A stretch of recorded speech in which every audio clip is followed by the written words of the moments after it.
अस्सलाम वालेकुम जी स्टूडेंट्स। हमारा आज का टॉपिक है मेन मेमोरी।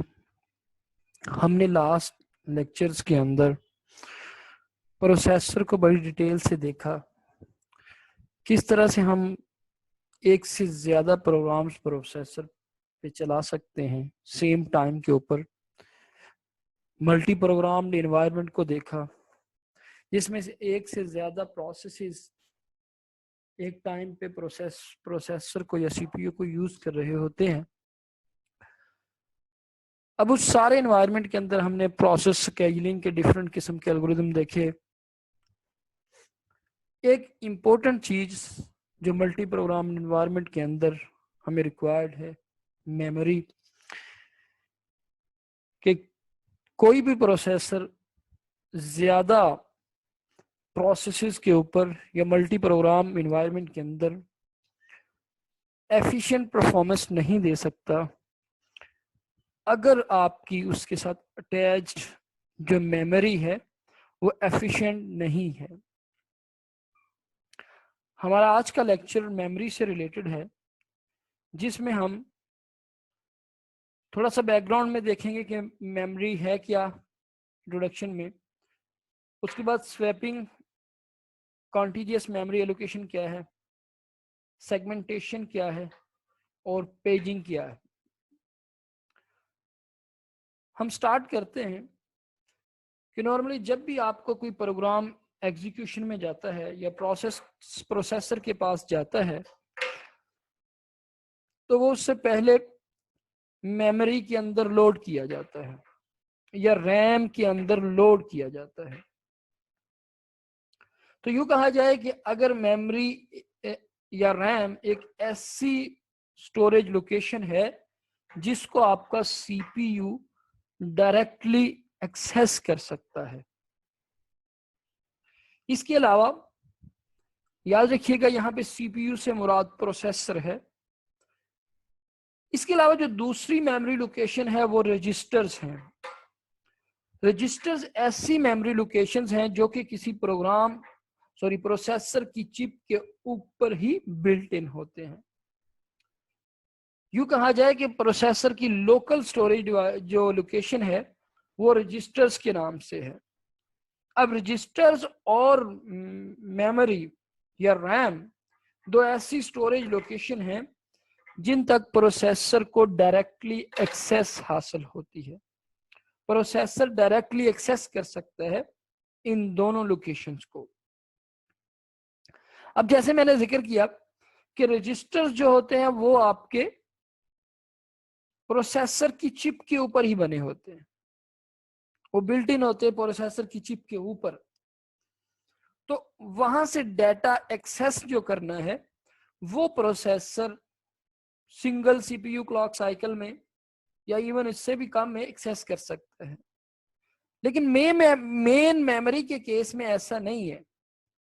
मेन मेमोरी में मेमोरी किसी दूसरी चिप पे अवेलेबल होगी और मेमोरी और प्रोसेसर के दरमियान जो बस इन्वॉल्व है ट्रैफिक के लिए, उस बस के ओवरहेड्स आएंगे, डिले आएगा। माइट भी आपके 3 से 4 सीपीयू साइकिल लग जाए या इससे ज्यादा सीपीयू साइकिल्स के अंदर वही डाटा एक्सेस हो सके जो कि रजिस्टर में एक सीपीयू क्लॉक साइकिल से कम में एक्सेस हो रहा था। अब यहाँ पे एक चीज बड़ी इंपॉर्टेंट है कि किसी भी प्रोसेसर की एफिशिएंसी उस वक्त तक अचीव नहीं हो सकती अगर उसको जो मेमोरी से डाटा प्रोवाइड किया जाना है वो एफिशिएंटली प्रोवाइड ना किया जा सके। सपोज प्रोसेसर ने एक इंस्ट्रक्शन ली और उस इंस्ट्रक्शन को उसने 3 सीपीयू क्लॉक साइकिल में एग्जीक्यूट कर दिया। अब नेक्स्ट जो दूसरी इंस्ट्रक्शन उसने फेच करनी है, हम सबको पता है कि किसी भी इंस्ट्रक्शन के एग्जीक्यूशन साइकिल की अगर हम बात करें तो ये 3 स्टेप्स पे होती है। पहला फेच का सेक्शन है जी, फर्स्ट फेच। उसके बाद आपका पहले हम फेच करते हैं, फेच के बाद वो डीकोड होती है और डीकोड होने के बाद एग्जीक्यूट होती है। तो यहाँ पे अगर मैं इसको एफ से फेच कहूं, पहले फेच, फिर उसके बाद डीकोड, डी से डीकोड और ई से एग्जीक्यूट। कोई भी इंस्ट्रक्शन पहले फेच होगी, डीकोड होगी, डीकोड होने के बाद वो एग्जीक्यूशन की तरफ चली जाएगी और एग्जीक्यूशन से के बाद दोबारा से वो आपकी फेच की तरफ, अगली इंस्ट्रक्शन फेच की तरफ आएगी।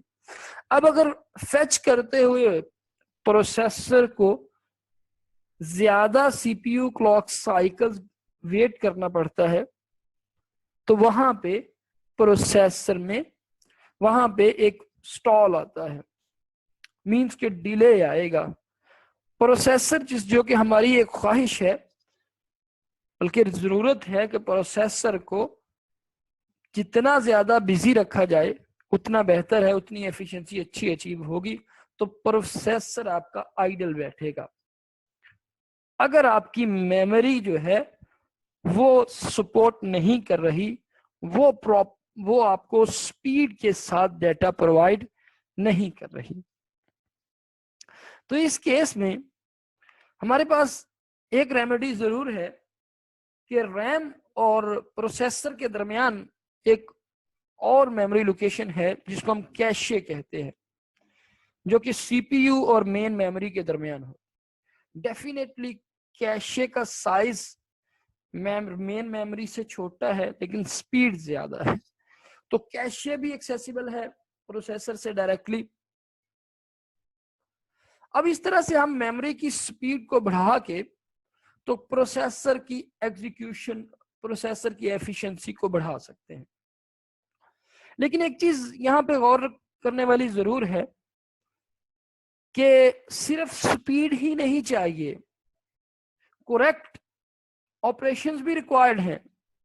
सही प्रोसेस के लिए सही एड्रेस से सही इंस्ट्रक्शन फेच करना भी रिक्वायरमेंट है। इन सारे चैलेंजेस को किस तरह से मेन मेमोरी के अंदर मैनेज किया जा सकता है, ये हम आज के लेक्चर के अंदर डिस्कस करेंगे।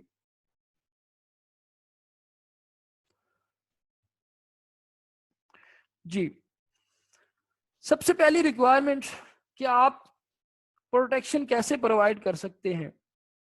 हम कहते हैं जो भी प्रोसेस या प्रोग्राम एग्जीक्यूट होगा वो पहले रैम में आके लोड होगा। रैम में लोड होना या मेन मेमोरी में लोड होने के बाद ही प्रोसेसर उसको एग्जीक्यूट कर सकता है। आगे वो कैशे में जाता है, रजिस्टर में जाता है, व्हाटएवर, लेकिन रैम में उसको लोड होना है। अब रैम में एक प्रोटेक्शन तो ये है कि उस प्रोसेस की इंस्ट्रक्शंस को मिक्स ना होने दिया जाए। हर प्रोसेस की अपनी एड्रेस स्पेस हो, अपनी मेमोरी पोर्शन हो रैम के अंदर, जैसे कि आपको इस डायग्राम में नजर आ रहा है कि अगर हम बात करें कि 0 से लेके 25600 जो एड्रेस है, यहां तक आपका रिजाइड कर रहा है ऑपरेटिंग सिस्टम इस रैम के अंदर।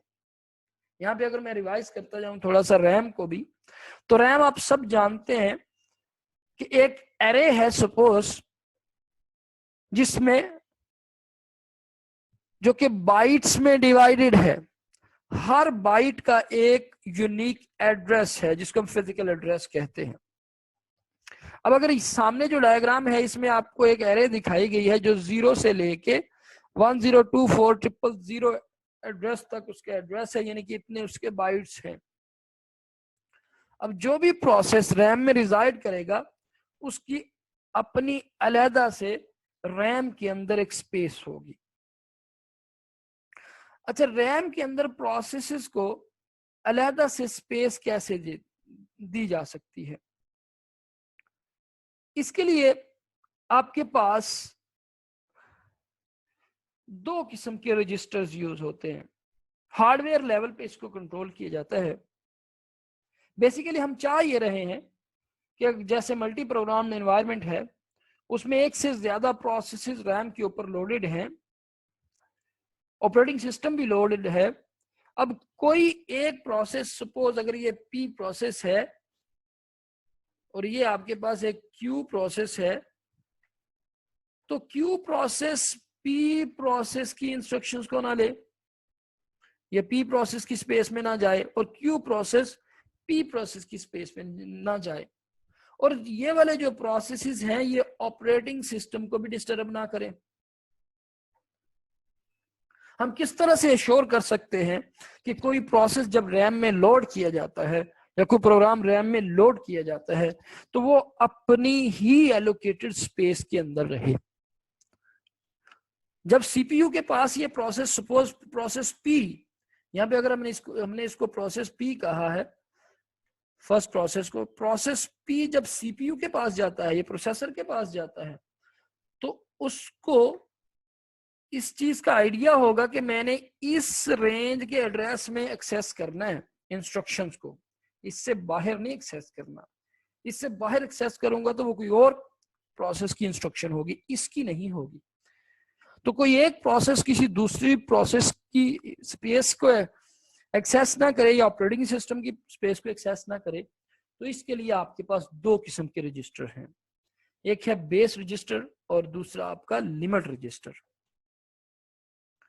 बेस रजिस्टर में कौन सा एड्रेस होता है, जो आप प्रोग्राम अपलोड करने जा रहे हैं उसका स्टार्टिंग एड्रेस। सपोज करें क्यू प्रोसेस अभी नहीं आया था, ये एक टी प्रोसेस है, अभी पी, सपोज अगर अभी पी और अभी सिर्फ पी प्रोसेस रैम के अंदर रिजाइड कर रहा था या था अवेलेबल था। क्यू प्रोसेस जब आया है तो क्यू प्रोसेस की पहचान हमें दो रजिस्टर देंगे कि इसकी एड्रेस स्पेस क्या है, बेस रजिस्टर और लिमिट रजिस्टर। बेस रजिस्टर आपको क्या बताएगा, उसका स्टार्टिंग एड्रेस बताएगा कि कहां से किस एड्रेस से इसने स्टार्ट होना है। लिमिट रजिस्टर उसकी रेंज बताएगा कि इसके कितने बाइट्स हैं। अब अगर हमने देखना हो कि क्यू प्रोसेस रैम के अंदर कहां से कहां तक अवेलेबल है, तो हम कहेंगे कि बेस रजिस्टर वाले एड्रेस से लेके लिमिट प्लस बेस रजिस्टर से जो वैल्यू बनेगी उस एड्रेस तक आपका प्रोसेस क्यू पड़ा हुआ है रैम के अंदर। अब जब भी प्रोसेसर कोई इंस्ट्रक्शन उसके पास, सपोज प्रोसेस पी या प्रोसेस क्यू गया है, तो वो इसी रेंज के अंदर रह के इंस्ट्रक्शन को एक्सेस करेगा, एड्रेस जनरेट करेगा। जैसे कि हम अगली स्लाइड के अंदर देखते हैं, ये डायग्राम आपको दिखा रही है कि हार्डवेयर से जब आपने रैम के अंदर कुछ प्रोसेसर्स को लोड किया हुआ है तो किस तरह से आप प्रोटेक्शन दे सकते हैं। एक बात याद रखिएगा कि सीपीयू प्रोसेसर, जो प्रोसेसर है जो वो एड्रेस जनरेट करता है वो आपका लॉजिकल एड्रेस जनरेट करता है। इसको नेक्स्ट हम डिटेल के साथ डिस्कस करते हैं। तो सीपीयू आपका यहाँ पे प्रोसेसर जो है वो उसने एक एड्रेस जनरेट किया। एड्रेस जनरेट करने से मुराद कि वो उसने एक एड्रेस को एक्सेस करना चाह रहा है जहां से वो एक प्रोग्राम की इंस्ट्रक्शन को लोड करेगा या एग्जीक्यूट करेगा या उस पर राइट करना चाह रहा है या रीड करना चाह रहा है। उसने एड्रेस जनरेट किया, पहला चेक यहाँ पे हुआ क्या वो एड्रेस बेस रजिस्टर की अभी जो वैल्यू है, क्योंकि इस वक्त बेस रजिस्टर में उस प्रोसेस का एड्रेस होगा जिसकी सीपीयू के पास बारी चल रही है। बारी चलने से मुराद कि जो अभी सीपीयू में एग्जीक्यूशन में है। अगर प्रोसेसर ने जो एड्रेस दिया है जिसको एक्सेस करना चाह रहा है उसकी वैल्यू बेस रजिस्टर की वैल्यू से बड़ी है या उसके बराबर है तो अगले स्टेप पे चले जाओ। ठीक है, इट मींस के ये सपोज इस वक्त सीपीयू के पास प्रोसेस चल रहा है जी पी, प्रोसेस पी चल रहा है, तो हम कहेंगे कि इस वक्त पी प्रोसेस की बारी चल रही है और यहाँ पे जो बेस रजिस्टर के अंदर एड्रेस है और जो ये जो एड्रेस है वो बेस रजिस्टर की वैल्यू से बड़ा होना चाहिए, उसके इक्वल होना चाहिए। यस हो गया। अगला चेक, क्या वो बेस प्लस लिमिट को ऐड करें तो उससे छोटी वैल्यू बनती है? अगर छोटी बनती है तो इट मींस कि आपका एड्रेस ठीक है और आप उस मेमोरी एड्रेस पे चले जाते हो। लेकिन अगर इन दोनों में से कोई भी कंडीशन आपकी फॉल्स होती है, सपोज फर्स्ट अटेम्प्ट में फॉल्स होगी या सेकंड अटेम्प्ट में फॉल्स होगी, तब आपका ऑपरेटिंग सिस्टम हरकत में आता है और ऑपरेटिंग सिस्टम आपका क्या कहता है, एड्रेसिंग एरर देता है, या trap to operating system monitor. और यहाँ पे आपका एरर आएगा, एड्रेस का एरर, कि प्रोसेसर के पास जोन सा प्रोसेस है वो उसके एड्रेस को एक्सेस नहीं कर रहा, उसकी इंस्ट्रक्शन को एक्सेस नहीं कर रहा, वो किसी और की एड्रेस स्पेस में जा रहा है। तो इस तरह से हम हार्डवेयर लेवल पे एड्रेस की प्रोटेक्शन कर सकते हैं।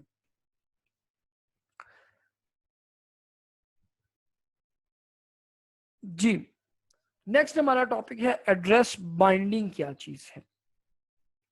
आपका कोई भी प्रोसेस, कोई भी प्रोग्राम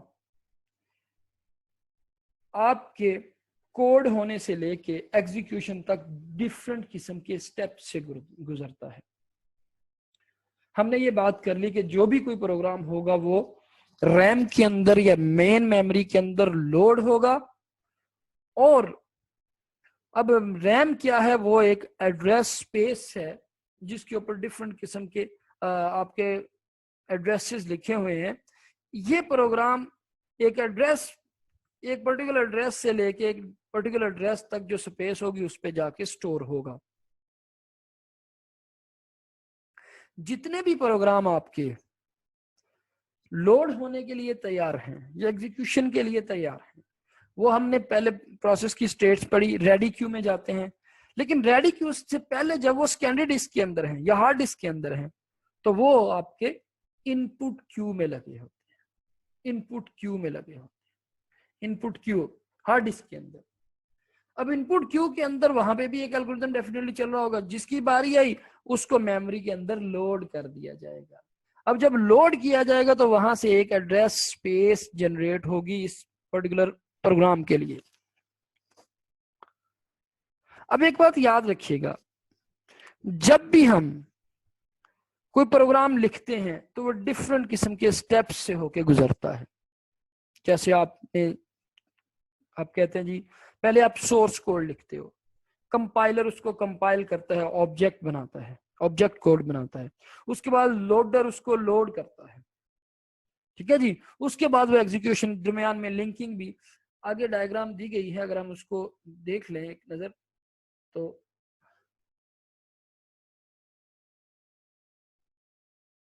जी, इस डायग्राम को अगर आप देखें तो यहाँ पे स्टेप्स लिखे हुए हैं कि कोई भी प्रोग्राम इन सारे स्टेप से गुजर सकता है। जरूरी नहीं है कि हर प्रोग्राम मस्ट इन स्टेप से गुजरेगा, लेकिन ये वाले स्टेप्स हो सकते हैं किसी प्रोग्राम की सोर्स कोड से लेके एग्जीक्यूशन स्टेट तक जाने के लिए।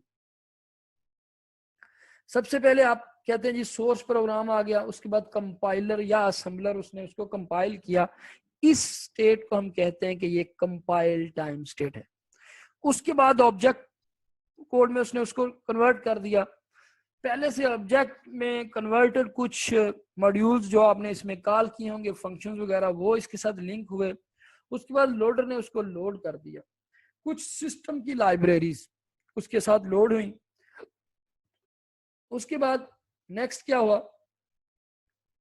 कि आपका मेमोरी के अंदर यहां पे इस स्टेट को प्लीज देखिएगा कि in memory, binary memory image, execution या रन टाइम के ऊपर आपके मेमोरी के अंदर उसका एक बाइनरी मेमोरी इमेज बनेगा, जिसमें जिस वक्त आपकी DLL का नाम आप सुनते रहते हैं, डायनामिक लिंक लाइब्रेरी, साथ में बाइनरी इमेज के साथ अटैच होंगी। DLL को भी हम डिस्कस करते हैं। इस डायग्राम में आपको एक प्रोग्राम के डिफरेंट किस्म के स्टेप्स दिखाए गए हैं। अब हम चलें कि हर स्टेप के ऊपर एड्रेस की एक डिफरेंट शेप है, एड्रेस डिफरेंट शेप में बयान किया जा रहा है। जब आप सोर्स कोड की बात करते हो तो आप कहते हो जी वेरिएबल का नाम या सिंबल्स की बेस सूरत में आप कहते हो कि आपका एड्रेस है, वेरिएबल इज एन एड्रेस। तो आप किसी वेरिएबल को या सिंबल्स की फॉर्म में सोर्स कोड के अंदर आप एड्रेस को सिंबल्स की फॉर्म में प्रेजेंट करते हो। जब कंपाइलर उसको कंपाइल करता है, ऑब्जेक्ट कोड बनाता है, तो वो एक रिलोकेटेबल एड्रेस बना देता है। अब सोर्स कोड से रिलोकेटेबल एड्रेस बनाने में एक बाइंडिंग होगी, जिसको हम कहते हैं कि एक एड्रेस स्पेस से दूसरी एड्रेस स्पेस में मैपिंग हुई है। इसको फर्दर क्लियर करते हैं। अब हम कहते हैं जी कि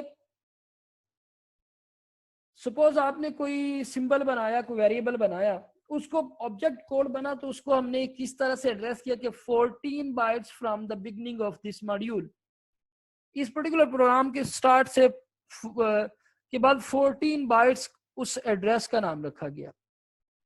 उसके बाद बारी आती है लोडर की या लिंकर की, जो दूसरे फर्दर अगर आपकी कोई फाइल्स ने लाइब्रेरीज ने लिंक होना है तो उनको लिंक करता है और लोड करता है।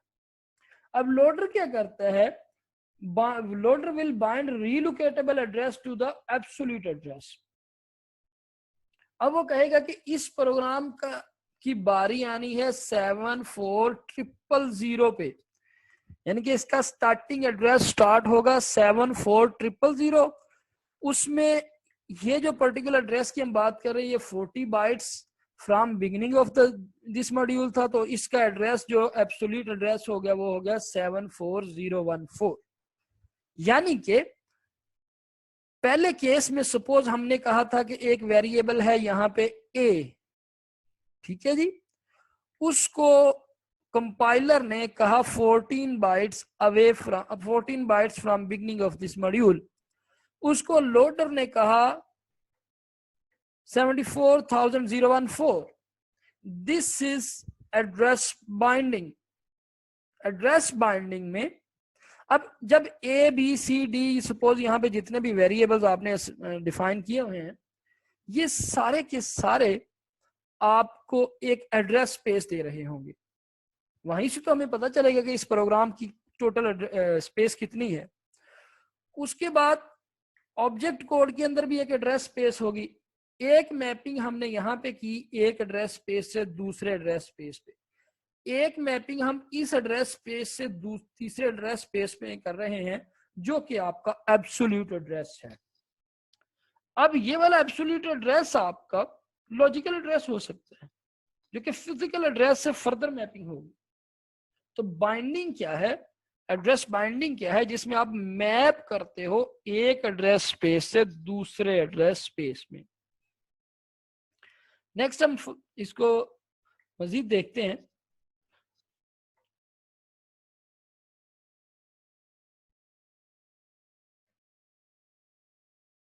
जी अच्छा, आपकी बाइंडिंग जो है, एड्रेस बाइंडिंग है, वो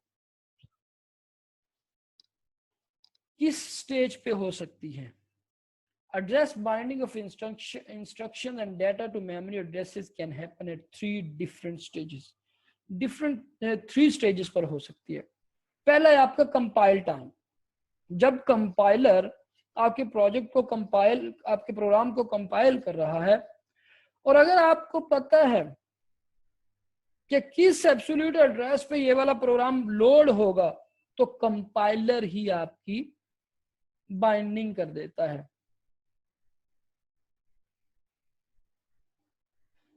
किसी एब्सोल्यूट एड्रेस के ऊपर बाइंडिंग की जा सकती है, एड्रेस बाइंडिंग।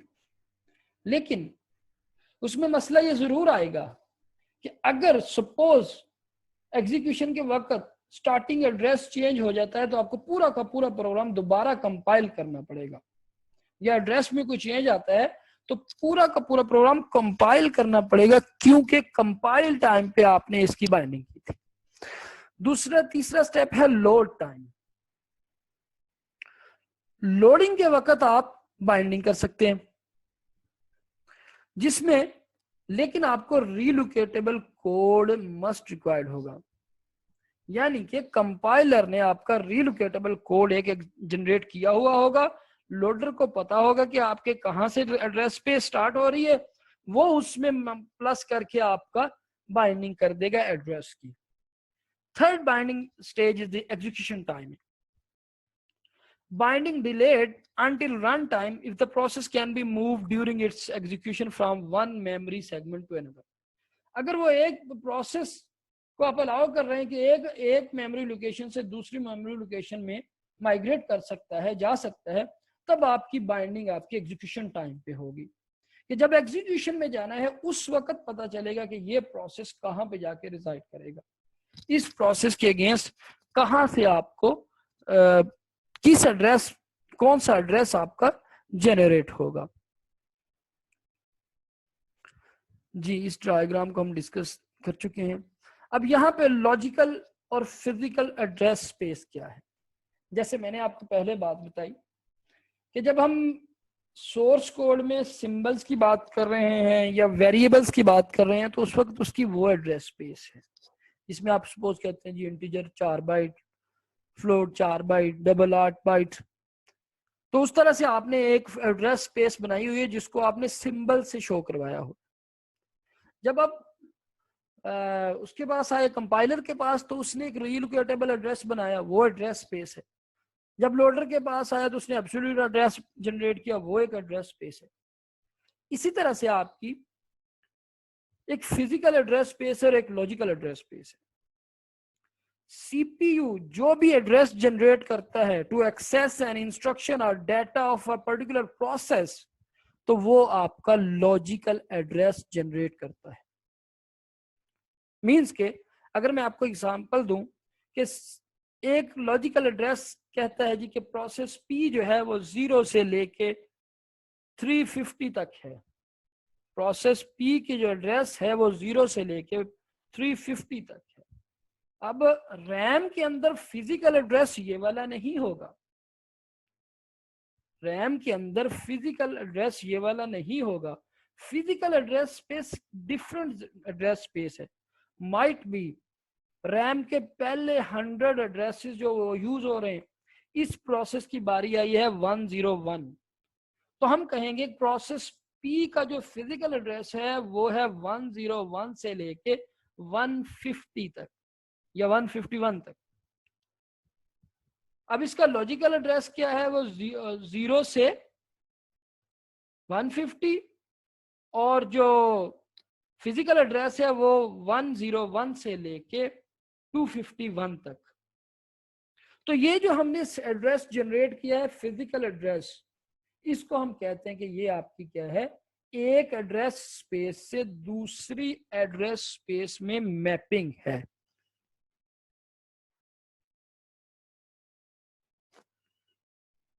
किस तरह से हम एक एड्रेस स्पेस से दूसरी एड्रेस को जनरेट कर सकते हैं, इसको हम डिस्कस करते हैं। अब लॉजिकल एड्रेस से फिजिकल एड्रेस में मैपिंग कौन कर रहा है, इसके लिए एक डिवाइस, हार्डवेयर डिवाइस है जिसको हम कहते हैं मेमोरी मैनेजमेंट यूनिट, MMU।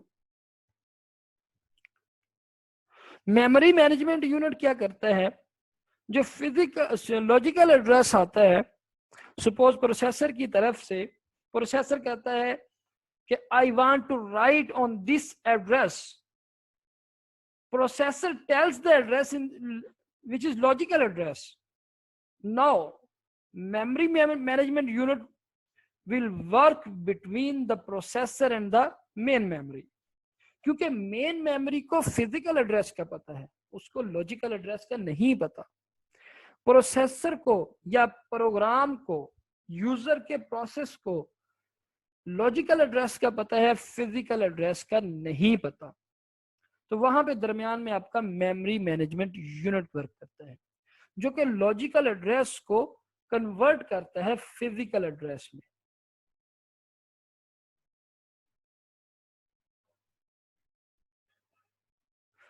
आपका हमने जैसे पहले बात की कि बेस रजिस्टर और लिमिट रजिस्टर, यहां पे हम उसको रीलोकेशन रजिस्टर कह रहे हैं, बेस रजिस्टर को रीलोकेशन रजिस्टर कह रहे हैं।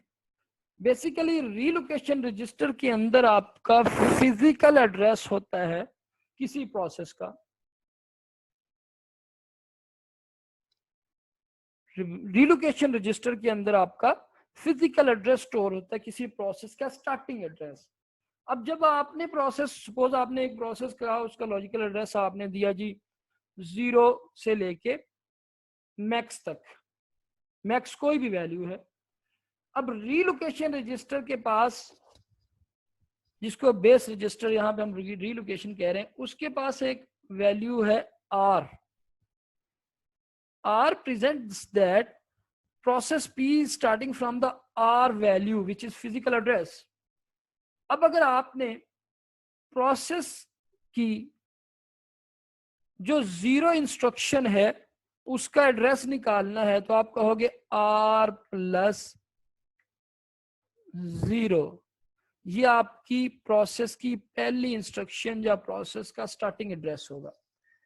अगर आपने उसका मैक्सिमम फिजिकल एड्रेस निकालना है तो वो क्या होगा, R प्लस मैक्स, क्योंकि मैक्स उसका मैक्सिमम एड्रेस है। तो R प्लस मैक्स जो होगा ये आपका होगा physical address, last physical address of the process. अब ये मैपिंग कौन कर रहा है, ये R को प्लस कौन कर रहा है, memory management unit.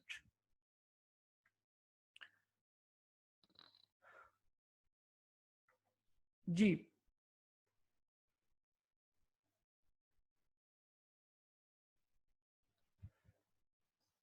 Dynamic relocation क्या है? Dynamic relocation using a relocation register. यहां पे आपको एक एग्जांपल शो करवाई गई है कि सीपीयू लॉजिकल एड्रेस जनरेट करता है 346, रीलोकेशन रजिस्टर के पास वैल्यू है 14,000। तो आपका फिजिकल एड्रेस जो मेमोरी में होगा उसका, अब प्रोसेस जानता है 346, प्रोसेसर ने भी कहा मुझे 346 चाहिए, लेकिन मेमोरी मैनेजमेंट यूनिट ने 14,000 प्लस 346 करके 14,346 जो है वो मेमोरी का फिजिकल एड्रेस दिया है। क्योंकि इस रैम को फिजिकल एड्रेस का पता है, इसको फिजिकल एड्रेस का पता है, इसको लॉजिकल एड्रेसेस का नहीं पता। इसको फिजिकल एड्रेस कौन बताएगा, मेमोरी मैनेजमेंट यूनिट। अब डायनामिक रीलोकेशन क्या है? हमने अब तक जितनी भी डिस्कशन की और हमने कहा जी जो भी प्रोग्राम एग्जीक्यूट करता है, एग्जीक्यूशन में जाता है, वो पहले रैम में लोड होता है, लोडिंग के बाद हम उसको एग्जीक्यूशन में लेके आते हैं। जो भी प्रोसेस के पास आता है उसका रैम में होना जरूरी है। हम ये सारी बातें कर रहे थे कि पूरे का पूरा प्रोग्राम आपका रैम के अंदर लोड होगा, पूरे का पूरा प्रोग्राम आपका रैम के अंदर लोड होगा। लेकिन अब सपोज किसी प्रोसेस की या प्रोग्राम की 100 इंस्ट्रक्शंस हैं, उनमें से इंस्ट्रक्शन पहली 2 चल रही हैं, बाकी 98 इंस्ट्रक्शंस ने आपकी मेमोरी स्पेस ली हुई है।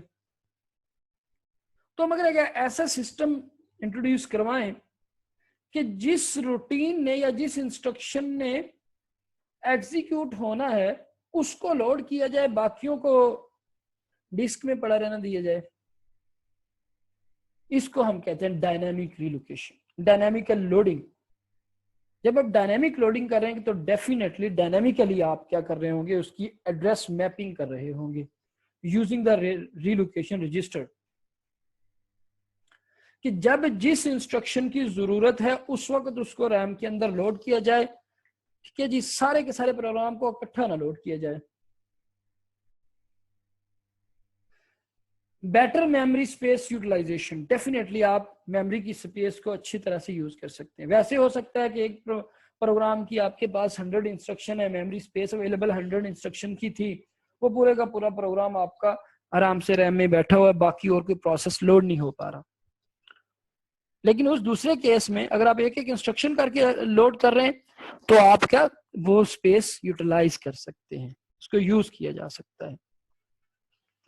अब इस केस में all routines kept on disk in relocatable load format, उसको रीलोकेटेबल लोड फॉर्मेट में डिस्क के अंदर रखा जाता है।